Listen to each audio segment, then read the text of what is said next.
Awesome. All right. I see a lot of names I recognize, but also see a lot of names I don't recognize. So that means we probably have some Houston High School and Gold students on here. So I'm excited that you were able to join us. Some of you might have joined the presentation on Tuesday where we had a sleep coach join us and give us some information. So this topic is still in that realm of sleep for our sleep awareness month that we're in right now for GMSD.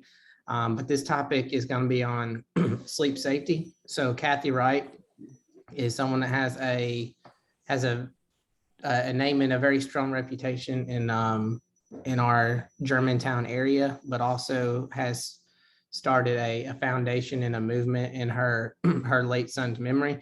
So I'm going to let her talk to you about sleep safety, but also share her story. And I'm excited to hear it too, because this is the first time that I'm hearing it. Thank you very much. I'm anxious to tell it. I'm going to start my PowerPoint now, so hope everything goes well. It'll take a minute for me to get this done. Be patient.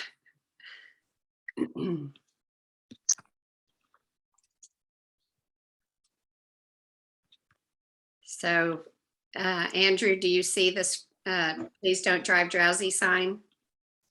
No, ma'am, I don't see anything yet. Really?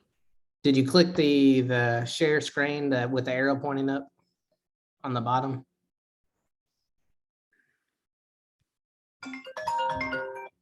Yep, it shows I'm sharing. Let's try this one. It looks like it's just sharing my desktop. Yes, ma'am, it is. There we go.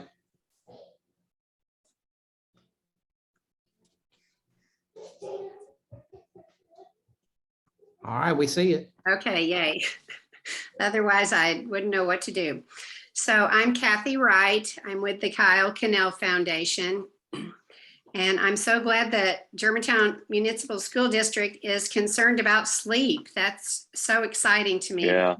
Sleep is a very overlooked topic and a very important topic. So we have our foundation, the Kyle Cannell Foundation, has been running this "Please Don't Drive Drowsy" message on the overhead message boards on the interstate for about 7 years.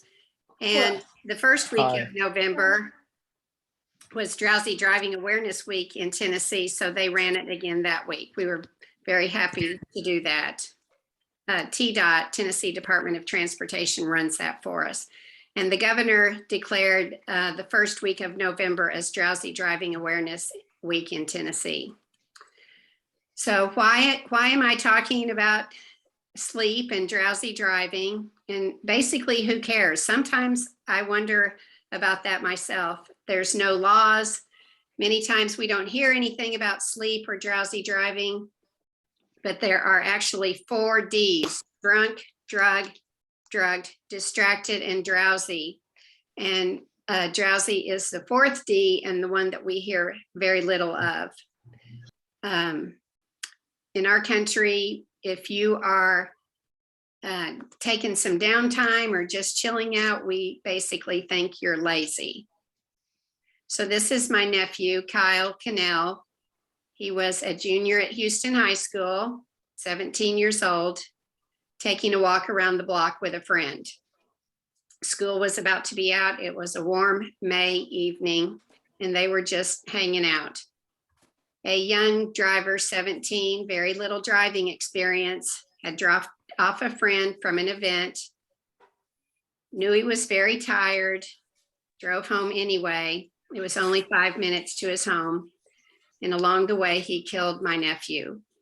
He fell asleep at the wheel and came up on the sidewalk where Kyle walked, ending his short life. It was beyond tragic. It was horrifying. Kyle was my parents' only grandson, my sister's only son, Katie and Kelsey's only brother, my only nephew. We adored him. He was not always perfect. He was super smart, but I don't think many people knew that. He hid that fact very well. He was restoring a 1967 Firebird, and he played the guitar in a garage band. He was also a varsity wrestler at Houston High School. I'm so tired. I can't wait to get home. What I want every high school student to know is that if you are thinking about how tired you are every day at school, and you have a car in the parking lot and the key in your pocket, I so hope that you would not consider running out to that car and getting in, driving home so that you can take a nap. That seems like one of the craziest things I can even imagine. I want you to know that you have options. You can call your parents, tell them that you're tired and you don't think you should be driving. You can ask a friend for a ride. Tell your parents what you're doing. Ask your friend for a ride. Probably worst case scenario, you could get an Uber, but the easiest thing to do would probably be to go outside and get on the bus, not risk your life or the lives of others. Just because you have a car in the parking lot does not mean you are up to driving home safely. I want you all to remember that. If every second of the afternoon, all you're thinking about is how tired you are, please do not drive home. So what is drowsy driving? Operation of a motor vehicle while being impaired by a lack of sleep. And what causes it? Well, obviously not enough sleep. The number one thing is, but there's several other causes. Shift work, working at night and sleeping during the day. Well, you might think, why would anyone do that? Those are terrible hours and it goes against your circadian rhythm and it's very, very difficult. Well, what about fire, police, nurses, doctors, EMT, all the people that save our lives, pilots that take us places? Know that if you go into that line of work of saving people's lives, you will probably start on the night shift.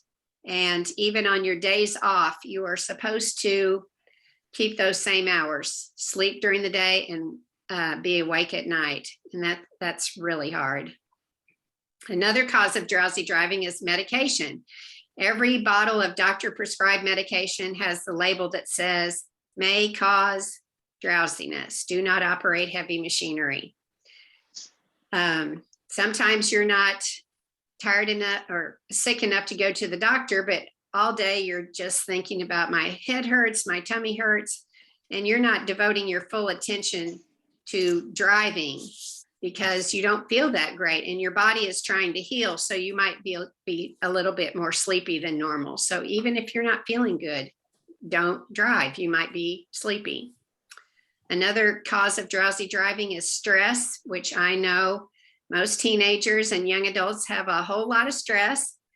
So I like you to talk to someone. And the number one person I want you to talk to is your parents. Tell them what's going on.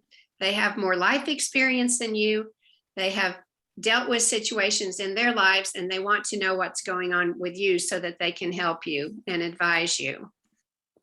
If you don't want to talk to your parents, talk to a trusted adult, such as a coach, a minister, a teacher, grandma, grandpa, somebody that you have a relationship with. And the last cause of drowsiness is alcohol. And I know that everybody that goes to Houston High School is way too smart for that. So drowsiness can cause a slower reaction time, impaired judgment and vision, decline in attention to important signs, decreased alertness and aggressive behavior, which is road rage, problems processing information. You see a deer in the road, you're heading straight towards the deer, but because you are sleepy, you're making no evasive maneuvers, just heading straight towards the deer. And micro sleeps, brief sleep episodes where your eyes are open, but you're basically asleep. You're not blinking. The latest and most expensive cars have technology now that focus on your eyes. And when you stop blinking, the car is going to take over because it knows you're about to fall asleep. Once you stop blinking, then it's all over. Who is most likely to be involved in a sleep-related crash? Young drivers 16 to 25 years old commit up to 70% of all drowsy driving crashes. I want you to remember that number, 70%. And male or female? Do females or males commit more drowsy driving crashes?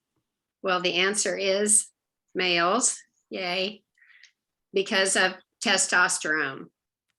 Testosterone is a hormone that guys have that makes them feel like they can do anything. They can win the Super Bowl. They can win the World Series or the track meet. That voice in their head that says, go, go, go, you've got this, you can do this. Well, if you haven't had enough sleep and you're in the driver's seat, don't listen to that voice, because males do commit more drowsy driving crashes than females. And your sleep is profoundly affected by the testosterone. So if you're not getting enough sleep, your testosterone levels are not as high. Is drowsy driving your fault? Well, let's think a minute. All doctors that study sleep and teenagers and sleep, all of them say that high school and middle school should not start before 8:30. So y'all's school starts a little bit earlier, but it's better than it was. And you probably have a lot on your plate. You have schoolwork and friends, family, sports, on and on and on. But I want you to think about your time management. Do you get things done in a timely manner, or do you wait until the last second and then just rush and rush and rush, or wait until 11 o'clock to start your homework and then you're still doing it at 1:30 saying that the school gives you too much homework? Well, I want you to think about your part in all of that. So is drowsy driving your fault? Yes, it is. If you choose to get too little sleep and you choose to drive and you are involved in a crash, it's going to be your fault. They're not going to say, oh, I'm sorry, No. you need to do better with your time management. No, they're going to write you up. So y'all have all these things going on, an endless thing, family, grandma, friends, church, jobs, sports, on and on and on. And we expect you to have really good grades and do the best you can at everything. And sometimes your sleep suffers because of that. So why do we sleep? It's not the last thing on the list. We don't sleep just because there's nothing else that we could possibly be doing. We sleep to refresh, repair, recharge, rejuvenate. When you get a healthy amount of sleep, there's like a river running through your brain at night, washing out all the junk, all the bad things. Like I did crummy on the test. I didn't even get to school with my homework. I had a fight with my mom and my socks didn't match. All that stuff gets washed away and you start the day fresh.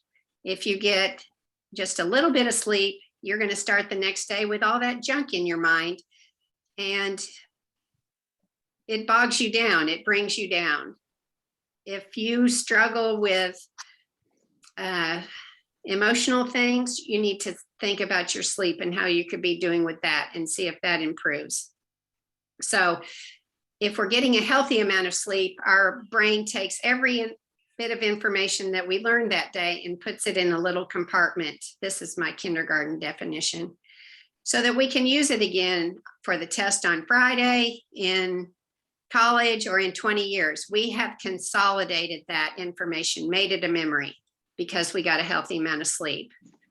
If you have ever taken the test on Friday and noticed the words on the test, oh, I know we talked about this, but I don't have any idea what the answer is, that could be because you didn't sleep on it or make that information a memory.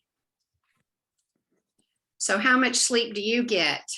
Think about what time you went to bed last night and what time you got up this morning. And how much sleep do you need? You need 8 to 10 hours of uninterrupted sleep. And I know that's very, very hard to do, especially when you're a young person, but really I need you to aim for 8 to 10 hours of sleep And if you struggle with what is your bedtime, there's sleep calculators online, a million of them. Just find one and put in the time that you need to wake up, and it will tell you what time you need to go to bed by. So how do you get uninterrupted sleep? Well, most importantly, you have your devices turned off or have them set to do not disturb or airplane mode so that you will get your alarm, but you won't get any other notifications. It helps to have the bedtime at the same time every night to avoid stimulants. And if you're taking a nap, make it short, like 20 minutes. And the best way to get uninterrupted sleep is to have some white noise in your background. Can I make up for lost sleep? So we need 8 to 10 hours. Now, adults need 7 to 9 hours of sleep every night. Teens need 8 to 10. So let's use the number 10. I need 10 hours on Sunday, Monday, Tuesday, Wednesday, Thursday. 5 nights, 10 hours. I needed 50 hours of sleep. But I chose to get 5 hours on Sunday, Monday, Tuesday, Wednesday, Thursday. So instead of the 50 hours I needed, I got 25 hours of sleep. Can I sleep all day on Saturday? Sure. Will it do any good? Not one bit. You cannot refresh, recharge, repair, rejuvenate on Saturday for what you lost on Monday. That's impossible. That 24-hour window of opportunity slams shut and can never be made up. Losing as little as 2 hours of sleep in a single night, 2 hours of sleep. And so instead of getting 8 to 10, you're getting 6 to 8. And I bet a minute ago, some of you were thinking 6 or 7 hours was really good. Well, that's like driving after drinking 3 beers. Losing as little as 2 hours of sleep in a single night is equal to driving after drinking 3 beers. How many drowsy driving crashes do you think there are every year? I bet you're not going to get this right. The National Highway Traffic Safety Administration, who knows everything about roads and safety, estimates that there's 1.2 million drowsy driving crashes every year. Remember when I said that teens commit about 70% of those? Over 700,000 committed by teens. 83 million fatigued drivers on the road every day. 83 million fatigued drivers on the road every day. So my favorite athlete is Tom Brady. He's the GOAT. I think he's 43 years old. He's still at the top of his game. And the reason I love him and respect him so much is he values sleep. So much so, he has his own line of pajama wear, which is lined with copper. And he has 7 Super Bowl rings. I would say that qualifies him to talk about sleep. But when you buy Tom Brady's $200 pajamas, you get a book called Tom Brady and the Tortoise and the Hare. The Tortoise and the Hare challenged Tom Brady to a football game, and they go out and they stay out late and drink carrot juice and run around. And as I remember, I think they went to jail. Tom Brady goes home and goes through his keys to a good night's sleep in this book. Who do you think won the football game? Yes, Tom Brady. No. I went to 6. Good night's sleep. Yeah. Welcome to Nana. Someone needs to mute their screen. If you are, just out of courtesy for the presenter, if you are unmuted, go ahead and mute yourself. Thank you. Have a bedtime routine. A bedtime routine is a signal to your body. The day is over. Things are calming down, getting quiet, and she's going to bed. Have a bedtime routine, such as wash your face, brush your teeth, get in bed and read. I know many teens take a shower at night to save time, so that's part of your bedtime routine. Another key to a good night's sleep is electronics turned off 30 minutes before bed. I know you've heard that the light from the screen keeps you awake because it messes with your hormones, regulating sleep and growth. A cool room is better for sleeping than a warm room. 65 degrees is the optimum temperature, and that might happen tonight. Read or listen to music before bed and make sleep a priority. Like I said, not the last thing on the list. The number one warning sign that you are too sleepy to be driving is thinking that cold air and loud music will get you safely to your destination. It won't. You're too sleepy. But that cold air and loud music, thinking that you need that is the number one sign you're too sleepy to be in the driver's seat. You need to get out as soon as safely possible. I didn't say immediately, as soon as safely possible. Thinking that cold air or loud music will keep you awake is pretty much insanity, but it's the number one sign that you're too sleepy to be driving. Another warning sign, impaired vision and reaction time. You see something happening and you're just really not reacting to it. These remind me, the next three remind me of kids at school. Trouble focusing, keeping your eyes open and your head up, daydreaming, yawning, rubbing your eyes. Have any of y'all ever fallen asleep at school? When I teach this class to teenagers, more than 3/4 of the hands always go up. Another warning sign, drifting from your lane, feeling restless, irritable, and aggressive. So this says avoid drowsy driving accidents, but really, is it an accident if you choose to get too little sleep and then you choose to drive and you cause a crash? That is not an accident. An accident is me tripping over the dog and falling down. Your choices could cause an accident. So to avoid a drowsy driving crash, sleep before hitting the road. 8 to 10 hours. We're running out of time.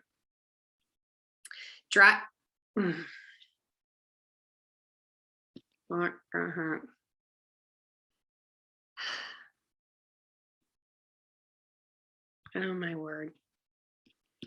I'm just going to finish without the screen because I don't know where oh, there it is. Okay. Drive with a buddy, somebody that's going to say, hey, are you okay? Should we stop? Do you need me to drive? Let's just get out for a little while and stop every 2 hours for a break. And one way you can remember to do that is to have lots of drinks in the car and just drink and drink and drink. You'll need to stop. Avoid driving at times you're normally asleep. If you go to bed every night at 10:30 and tonight you decide to go on a road trip, leaving at 10:30, what is your body going to think? It's dark, it's cool, it's quiet. Your body's going to think you're asleep. Do not go on trips leaving at night. Get out from behind the wheel and wake up. Run around the car, do some jumping jacks, get blood and oxygen flowing. And don't depend on an energy drink. The Kyle Cannell Foundation recommends that you pull over to a safe, well-lit location with the doors locked. I'm going to say that again. Safe, well-lit, doors are locked. This is a rest stop. They're all over Tennessee. Have a caffeinated beverage. There's choices. And a 30-minute nap. It takes 30 minutes for the caffeine to kick in. So if you're feeling sleepy, pull over to a safe, well-lit location, have a caffeinated beverage and a 30-minute nap, 30 minutes for the caffeine to kick in. When you wake up, I don't know if you're good to go. I don't know you, but you can make that decision. Am I good to go? Do I need to call my parents? Should I get a hotel room? Depending on the situation, you'll have lots of decisions to make, but you will feel better after getting a little sleep and some caffeine. You can take the pledge to not drive drowsy at don'tdrivedrowsy.org. And also on that pledge site is everything that I discussed with you tonight. And also now that you know this information, I want you to try to do better with your sleep. I want you to get more sleep. I want you to know the importance of sleep. Lack of sleep as a young person is known to be one of the causes of heart disease, stroke, Alzheimer's, and cancer. Of course, other things, genetics and other things come into play here, but lack of sleep is one of the causes in all of those. I don't want any of that to happen to y'all. I want you to be safe and happy and live a long time. And think about your life. If you think you could be doing better with your sleep or with your family or your schoolwork or your sports, your relationships, think about your sleep. You can probably be doing better. I appreciate your time. I'm so thrilled that y'all are thinking about your sleep and that you stopped by tonight. And I really appreciate this. And get some sleep. Don't drive drowsy. Thank you. Before I let you go, I do want to say thank you for joining us and for sharing your story. The first time I've heard it, I've obviously heard of you and the foundation from Coordinated School Health and across the state. So I'm glad that you could come back to the Houston area, Germantown area, and share the story. And I know that just from looking at the names on here, I know we have a lot of students on here, so I know the message was geared towards them, but I also know just from our conversation yesterday that the teachers and staff members that are on here, it's very much relevant to them. I mean, Yes, I could definitely be better from, some of these tips just because I don't know a teacher that's not tired, especially the past I'm a 2 years. retired teacher. They work harder than anyone on the planet. Yes, they do, especially the last 2 years. I don't know a Yes. teacher in the past 2 years that is just not exhausted. So I think the message applies to everyone, but I thank you a whole lot. And before I let you go, I see that we have about 5 minutes left before we time out. Okay. Does anyone want to unmute or have a question for Kathy before we let her go?